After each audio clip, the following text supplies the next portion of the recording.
Hello, listeners. This is Rebekah Freedom, and this is episode number 60 of Heard Not Seen, produced by John Beethan. And today we're going to go down the rabbit hole. Today's topic is God and drugs. Because you know what? I'm tired of talking about my ex-boyfriend. Fuck that guy. No, I was kidding. I'm sure that will happen.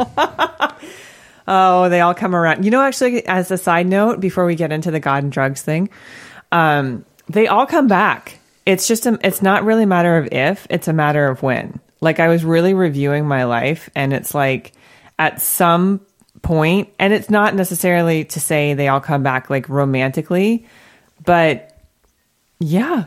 Like, there's, no matter what boyfriend I've had, maybe a year will have gone by, or something will have passed, a lot of time will transpired, and then there's a conversation or something that happens again. So that is what we're gonna weave that in to say that we're all trying to have these certain experiences here on Earth, and certainly romantic experience is one that I've devoted a lot of this podcast to, a lot of time. Yeah, and it's better known as the human experience. Yeah, the human, absolutely. A lot of real estate taken up on the old breakup front. So we're turning a corner. We're going to turn it. We're going into Halloween. We're going into the holidays. It's, you know, this is the time where the collective consciousness is like the volume's cranked up. We're all sort of like, we don't need no education. Another brick in the wall, kind of like we're just doing the same Pink Floydian kind of repetitious stuff every year. So I want to jump in with a little bit of a sermon today as we get started down the rabbit hole. Let's jump in today with The Language of Letting Go by Melody Beattie, Beattie. Betty, I don't know. Melody. She wrote some things. They're good. They go day by day. Today's devotion on October 18th, 2017 is Throwing Out the Rule Book. Many of us feel like we need a rule book, a microscope, and a warranty to get through life. We feel uncertain and frightened. We want the security of knowing what's going to happen and how we should act. We don't trust ourselves or life. We do not trust the plan. We want to be in control. Go ahead and testify. I sent off a couple things today that I was like, I just want to control the situation. Didn't work out like I wanted it to. And so here we go. I've made terrible mistakes about my choices, mistakes that nearly destroyed me. Life has really shocked me. How can I trust myself? How can I trust life and my instincts after where I've been? Asked one woman. I understand that we fear being crushed again, considering the way many of us were when we bottomed out on our codependency. We don't have to be fearful. We can trust ourselves, our path, our instincts. Yes, we want to avoid making the same mistakes again. We're not the same people we were yesterday or last year. We've learned, grown, changed, and we did what we needed to do then. If we made a mistake, we cannot let that stop us from living and fully experiencing today. We have arrived at the undertaking that we need our experiences, even our mistakes. Oh, not undertaking. Excuse me. Back up. We have arrived at the understanding that we needed our experiences, even our mistakes, to get where we are today. Do we know that we needed our life to unfold exactly as it did to find ourselves, our higher power, and this new way of life? Or is part of us still calling our past a mistake? We can let go of our past and trust ourselves now. We do not have to punish ourselves with our past. We don't need a rule book, a microscope, a warranty. All we really need is a mirror. You can look into the mirror and say, I trust you no matter what happens. You can take care of yourself, and what happens will continue to be good, better than you think. Oh yeah, God and drugs is going to weave into that statement of throwing out the rule book. We're going to say it with me now. Today, I will stop clinging to the painful lessons of the past. I will open myself to the positive lessons today and tomorrow hold for me. I trust that I can and I will take care of myself now. I trust the plan is good, even when I don't know what it is. Let's talk about plant medicine. Let's get in there, because this whole rule book thing, this whole inner scrutiny, this whole part of us, it's like, I have a heavy, hardcore, traumatic past. You know, rape, incest, violence, you think drug use, abuse, neglect, all of those things, those part of the human condition that is designed in, you could say, if you really want to take it as far as I'm going to take it, good and evil exist. They're not just this cute little fairy tale thing that the Grimm brothers invented with poisoned apples and gingerbread houses. You know, good and evil, dark forces do exist. I have said this verse time and time again. I will say it again. Our war is not against flesh and blood, but against principalities and powers and the dark forces of this world. Our war, as human beings, there is a battle going on and has been going on forever for our souls, for the energy of which we will express ourselves in this world at this time.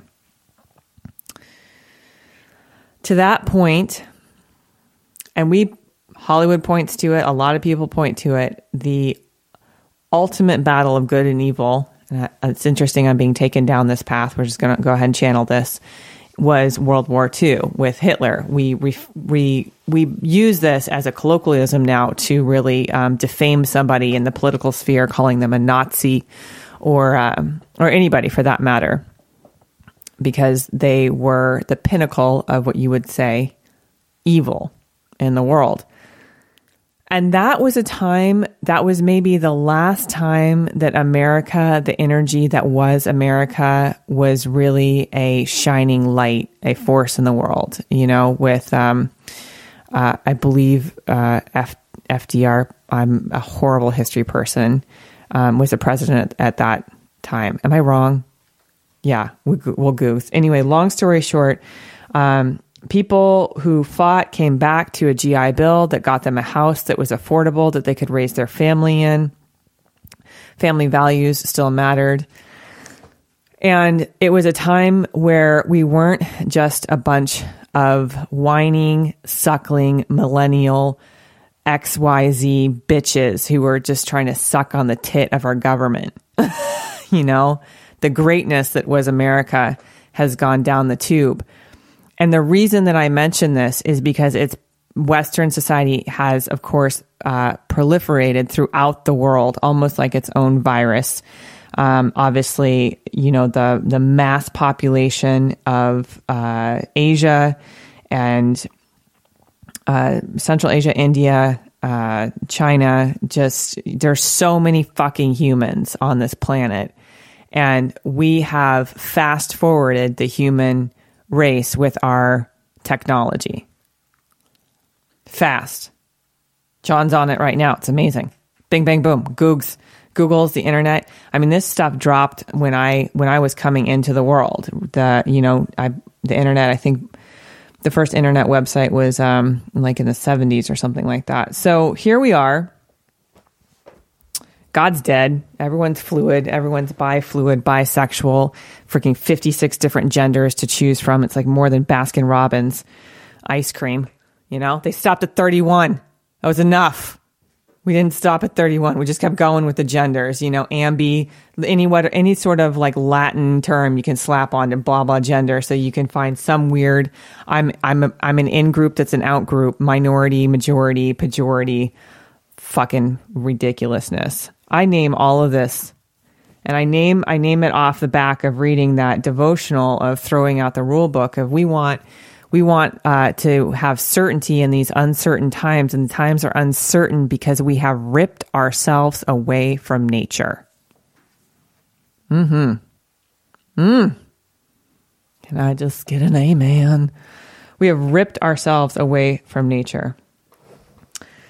There's a time in a child's life when they're born that much like in the movie Avatar, if you were to look at their energetic field, their auric field, you would see almost like these tendrils going into the earth. There's a communion between children and earth. There's this consciousness that is earth, that is filling up the kid, and the kid is filling up earth with their joy. And somewhere along our socialization, / the first time we get a tablet and stick it in our kids' faces, or a phone, and it becomes our God, those tendrils start to be ripped from the earth. So guess what? Not only can earth no longer really contribute to us, but we can't contribute to earth. We go from these symbiotic beings, these symbiotic, blessed are the children, for they shall inherit the kingdom of heaven. Well, where is heaven happening? Right here, right now, in this present moment. But you rip up those tendrils, then guess what? You're a fucking virus. You're a virus on this earth. So let's talk about God and medicine. Let's talk about plant medicine. Because, listen, I revere it. I respect it. I have not drinking ayahuasca. Many of them call her madre. She's out of the jungles of the Amazon jungles, out of the jungles of Peru. And it is a vine, and it is one of the only medicines that is made from the root and leaf. And I was reading today that is a 1 in a million chance that the shaman of the jungle should know to combine those. They said very much it was earth talking to them, saying, combine these two things. And in the combination of this is amazing. In our brains, we have sort of like docking stations between our neurons. So if you think of the molecules going between the synapses, there are certain ones, DMT, dimethyltryptamine, or I'd have to look up DMT, is one of the things that exists in the pineal gland. And in the pineal gland, they think that DMT is the conversion of melatonin to serotonin, and it's the off-gassing. And they think it's responsible for dreaming. It's responsible for the euphoric state of seeing the light when you have an out-of-body experience. And it's still very much being studied by MAPS, I believe. Again, all of this will be fact-checked. Please go to the show notes to make sure that I'm getting my facts straight here. But MAPS is something that studies different hallucinogenic substances for therapeutic reasons. So ayahuasca, Mama Aya, is being done in the living rooms of Orange County, in the yurts up in Oregon, and also still in the jungles. Now, this is the issue. You have this indigenous plant, this indigenous practice being carried into the Western world. And what we often do is make these things a commodity, and somehow we perverse the sanctity of them.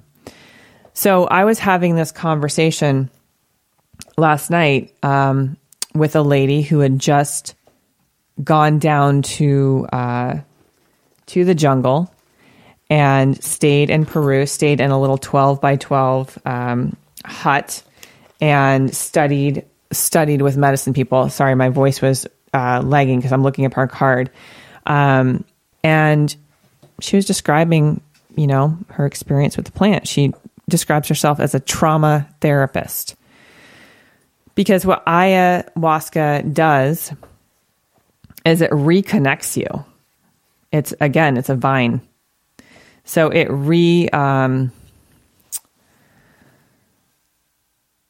the tendrils that you had in earth, it reconnects you, but it will drag you through your shadow. It will drag you through that human condition, that thing that we're all carrying, the shared trauma in our experiences that's been perpetuated through violence, destruction, aggression over however long men have been here. I mean, you go back in history, obviously there's the Crusades as an example, and the Holy Wars, and the wars for territory, and obviously the killing of Indians, and the syphilis blankets. I mean, humans are assholes. We're fucking assholes. Majority of us are just, self-centered, self-serving jerkwads. And so plant medicine, Aya, sassafras, mushrooms, psilocybin mushrooms are some of the tools that people use to access the spiritual realm, to get out of their assholeness, if you will, to throw out the rule book, to throw out the make it look good, be good, perform good, and gain people's approval. It's a game we're all playing. It's a game we're all playing. And it feels really important in this moment to just mention, the fires in Northern California and Napa County and beyond were the size of New York. Like the whole city of Manhattan, New York. That's how big those fires were. And my agent, he said, I've lived through the worst rains, the earthquake, and the fire in Napa. I was like, it's like the Three Little Pigs up there, and yet his place is still standing. But many people, their place is not still they're not still standing. They're out of jobs. The illusion of commerce that we have created, the capitalistic society of bigger, better, stronger money. You know how many people have 16 bedrooms and sleep in one and could open their doors to people in Napa? How many of us could actually just start creating more community and going back to the tribe system, right? Thank you, Standing Rock. What an amazing historic example of people coming together in freezing ass cold weather to speak out against a pipeline that's now leaking. It's now leaking, into our water system. So yeah, of course, we're going to need to reconnect. So some people do it by going to the jungle. And Judy, when she talked about going to the jungle, she said, she's in her 60s. She said she's been doing this path for a while, and I just met her, so I don't know her whole story. But she said, when I went there, I had encounters. There was an encounter with a snake.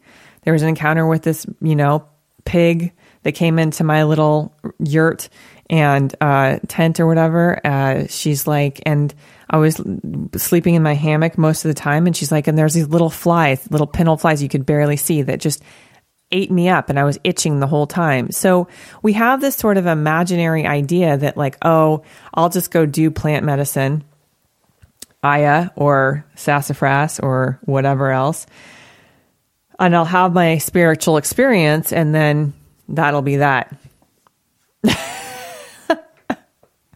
And she just was like, no, you go, you suffer the jungle.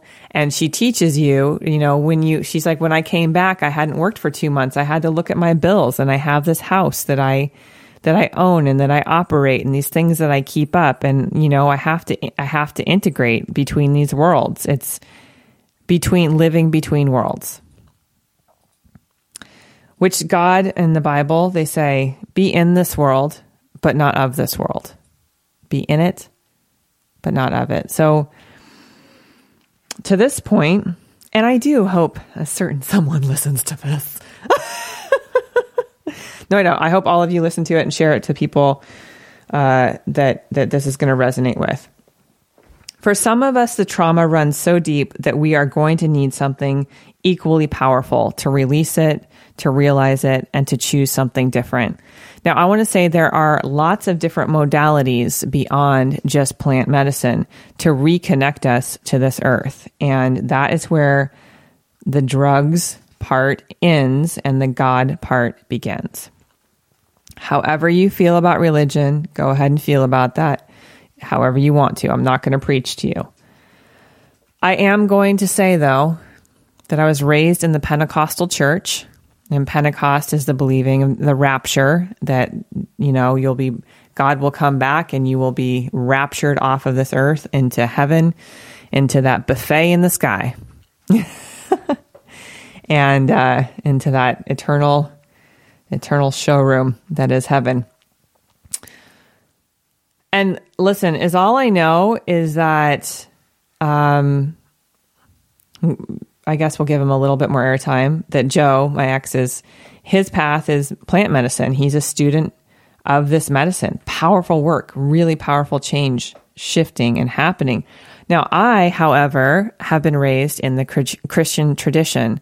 And last weekend, I went and did a Native American sweat.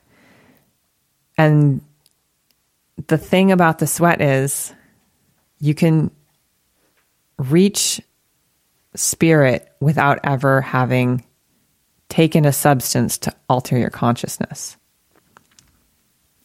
You're sitting there and songs and prayers are being offered, and Wonkin Tonkin, grandfather, grandmother, and the creepy crawlies and the winged ones and the four-leggeds and the two-leggeds.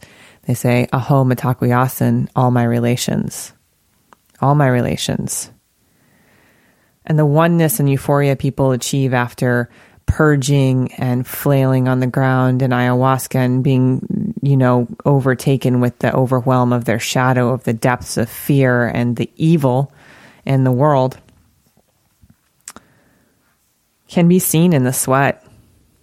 You can be there in that sweat and have those energies and entities rise up and fall, and you can call in. You can call into the north, east, south, and west, the different tribes and traditions.